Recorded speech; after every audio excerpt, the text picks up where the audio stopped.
ये है talks news network और आप देख रहे हैं पॉलिटॉक्स, राजनीति का कच्चा चिट्ठा। लोकसभा चुनाव 2024 के परिणाम एग्जिट पोल के एकदम उलट आए हैं। हालांकि एनडीए को बहुमत हासिल हुआ है, लेकिन बीजेपी केवल 240 सीटों तक पहुंच पाई है। भारतीय जनता पार्टी को पिछले आम चुनाव के मुकाबले 63 सीटों का नुकसान हुआ है। पिछली बार बीजेपी ने बहुमत का आंकड़ा छूते हुए 303 सीटों पर कब्जा जमाया था। वहीं एनडीए 300 पार भी नहीं पहुंच पाया। एनडीए को 293 सीटें मिली है, जो पिछली बार की तुलना में 59 सीटें कम हैं। वहीं कांग्रेस ने अपना प्रदर्शन सुधारा है। कांग्रेस को 99 सीटें मिली है और विपक्ष में सबसे बड़ी पार्टी बनकर फिर से उभरी है। पिछले आम चुनाव में कांग्रेस को केवल 52 सीटें मिली थी। इंडिया गठबंधन के हिस्से 203 सीटें आई है। केंद्र में मोदी सत्ता की हैट्रिक बनी है, लेकिन कांग्रेस के प्रत्याशियों ने इस बार एनडीए के उम्मीदवारों को कड़ी टक्कर दी है। आज या कल में एनडीए सरकार बनाने का दावा पेश करेगा, जिसकी तैयारियां राष्ट्रपति भवन में शुरू हो चुकी है। आपको बता दें, मध्य प्रदेश, दिल्ली, हिमाचल, उत्तराखंड और अरुणाचल प्रदेश में भारतीय जनता पार्टी ने क्लीन स्वीप किया है।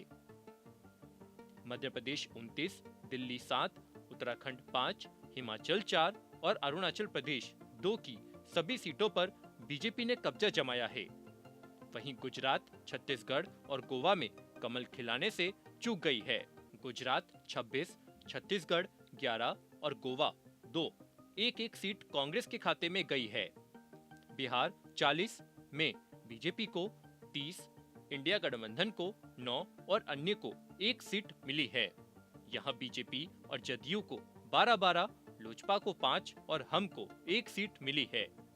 इंडिया गठबंधन में शामिल राजद ने 4, कांग्रेस ने 3 भाकपा ने 2 सीटों पर कब्जा जमाया। 1 सीट अन्य के खाते में आई है।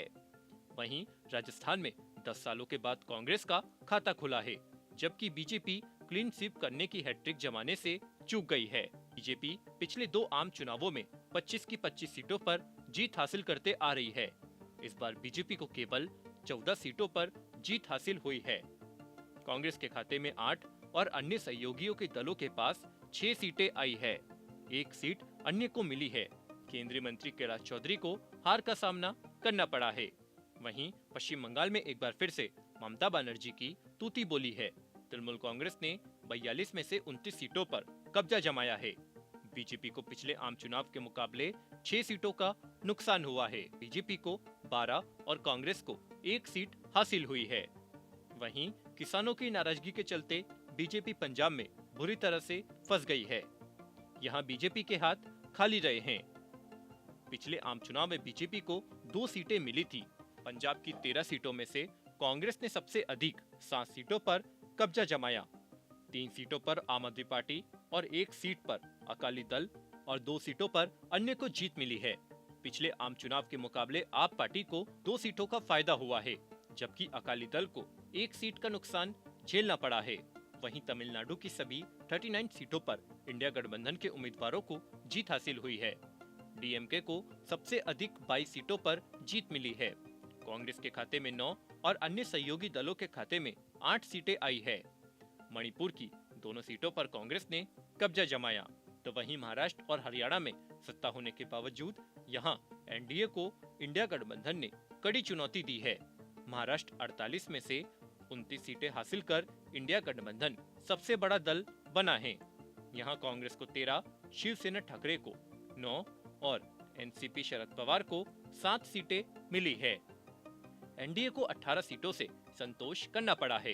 बीजेपी को 10, शिवसेना शिंदे को 7 और एनसीपी अजित पवार को 1 सीट पर जीत हासिल हुई है। 1 सीट अन्य के खाते में गई है। वहीं अंत में हरियाणा की 10 में से बीजेपी और कांग्रेस दोनों को 5-5 सीटें हासिल हुई है। यहां आम आदमी पार्टी इंडिया गठबंधन के बैनर तले चुनाव लड़ रही थी, लेकिन उन्हें खाली हाथ रहना पड़ा है। पॉलिटॉक्स ब्यूरो, दिल्ली। ये है टॉक्स न्यूज नेटवर्क और आप देख रहे हैं पॉलिटॉक्स, राजनीति का कच्चा चिट्ठा।